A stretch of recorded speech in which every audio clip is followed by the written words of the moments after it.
All right. And I'm sorry to have to say that. No. It really is. But honestly, I mean, especially now with technology, I mean, you can create your own stuff. You can put it online. People can see it. I mean, I feel like we're in a place where young artists and young writers have the ability to show their work in a way that was never possible. He's right. If you can team up with an artist and write something and have the artist draw it and then put it on the web somewhere and have people notice it, that is one way. I mean, it's a long shot, but that is one way that it might. I mean, I definitely, I mean, obviously there is a lot of content on the internet, there's a lot of people making stuff, but ultimately, good stuff rises to the top. I mean, it cuts through that din, so, you know, just start making it. I would say don't ask questions, just start doing it, would be the advice that was not asked of me. Sorry.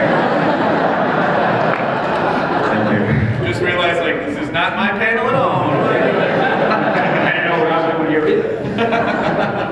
All right, thank you very much. Thank you. What is your name, sir? Paul Kemp from San Diego. Oh, San Diego!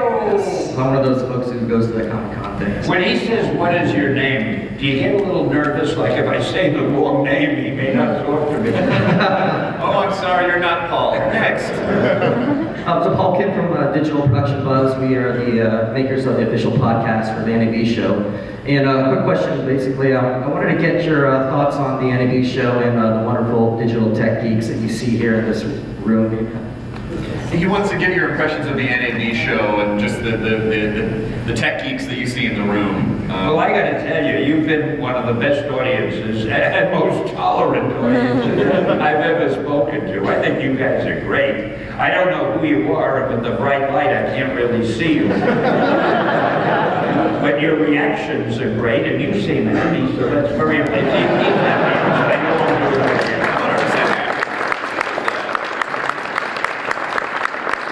I know you're right. Well, war is not happy. That's what you would correct. No, this is a dream come true for me. What did you have a question?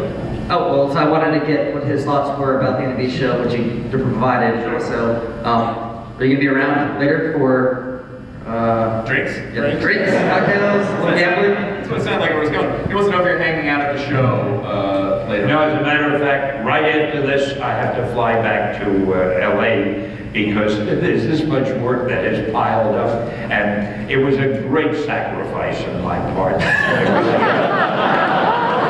I couldn't give up a chance to impart some of my knowledge, some of my talent, a little of the greatness that I'm able to bestow. I felt I owed it to you. And the expressions on your faces, which I can't see, is reward enough.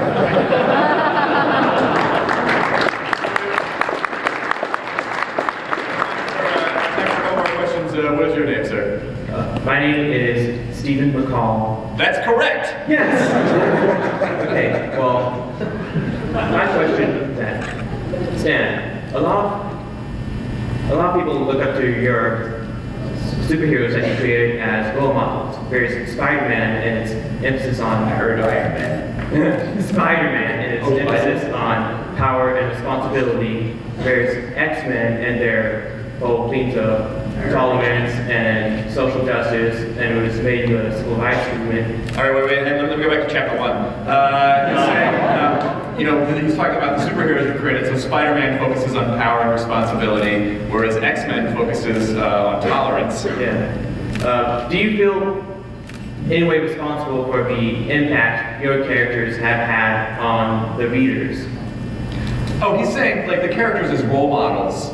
You know, what do you feel about the impact that they've had on young readers as actually, you know, like, oh, I should be responsible, I should be tolerant, you know, that kind of thing. Well, all I can tell you, to be serious for a moment, which is rather painful, a lot of people do come over to me and they say, gee, I want to thank you for the stuff you wrote years ago because it meant so much to me and it affected my thinking and it affected, and when I was unhappy and confused and I read these stories and I felt better. I'm not sure how that happened because I wasn't trying to write therapeutic stories, but if people felt that way, I'm very glad about it. With Spider-Man, with the X-Men, The X-Men, there was an underlying theme of anti-bigotry, but that was an underlying theme. I was really mostly trying to just tell an exciting story. And with Spider-Man, I was, again, trying to tell a story that people would enjoy reading. But I find no matter what you write, people read things into it that you may not even have consciously put there.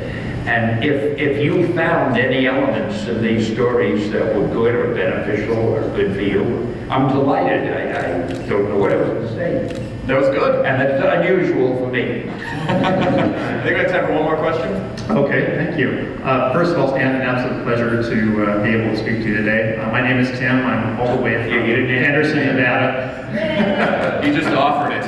Tim's from Henderson, Nevada. Just a little ways away. What I wanted to ask you about was Disney's acquisition of Marvel. And this week, I think the Disney Store announced that they're going to have Iron Man merchandise in the stores. And you can have your opinion on how good a fit that is and how it benefits both Disney and Marvel. He's asking about your opinion on Iron Man being in the Disney stores and Disney's acquisition of Marvel. You know, is it? I think the Disney acquisition of Marvel is a very good thing. The people at Disney are very smart and they're very powerful. And they know enough to let Marvel do what Marvel does. They don't interfere. But now Marvel has all of the weight and power of the Disney distribution machine and all the things that Disney can offer. A lot of people think, oh, now Spider-Man is going to have Mickey Mouse ears. It's nothing like that. Nothing will change except for the better. Marvel will do what Marvel does, but they've got Disney behind them, supporting them. And I've worked now with the Disney people for a few years, and I've got to tell you, they're great. They're very creative, they're very understanding, they know the market, they know what they're doing, and it's a good thing. It's nothing to be concerned about if you like Marvel. Okay, well, thank you very much. I think we're out of time for questions, but forget about Disney Marvel. I want to hear the future of POW. I want to know, Time Jumper, you said it is coming out. What else can we expect from POW? This is the most frustrating question I've ever heard because... I take it back. No, that's okay. At POW Entertainment, which is my new little company, and it's interesting because it's in between Marvel, there's POW, and there's Disney, and the idea of POW being there with Marvel and Disney, it cracks me up, because we're still just a little company, but we have a number of movies in development at Disney. We have some TV shows in development, animated cartoons in development, and we're working on comic books. And here's the frustrating part.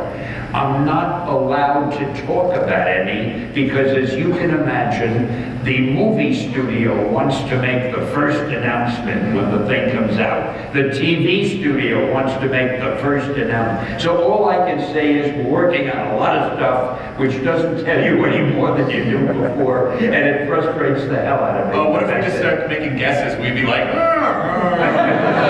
If I do that, I'll get in trouble. okay, all right, all right. Well, I do want to say you all should follow Stan Lee on Twitter. He is an amazing tweeter. He is Smilin' Stan Lee, S-M-I-L-I-N. Stan Lee. I didn't know you knew that. Of course, I'm following you. Of course, I'm following you. You're the one. No, because there's already a Stan Lee, and he's just a guy who happens to be named Stan Oh, Lee. really? Yeah. That's Also, it's technically not your name either, but that's all right. That's fine. no, it is my name. Oh, you changed it. Legally. Legally, you changed it. All right. You know, when I sign autographs, and sometimes I have to do a lot of them, I think to myself, I'm glad my name is an Engelbert Humperdinck. Stan Lee is so easy. Well, I want to thank you for taking the time to come out here, and then also, just for me as a creative tech person, I love the idea that you've been doing what you love all these years. You're not like the classic tortured artist. You're a genuinely nice guy. Who's Adorable. sincere. Lovely guy. I wish I were someone else so that I could be friends with you.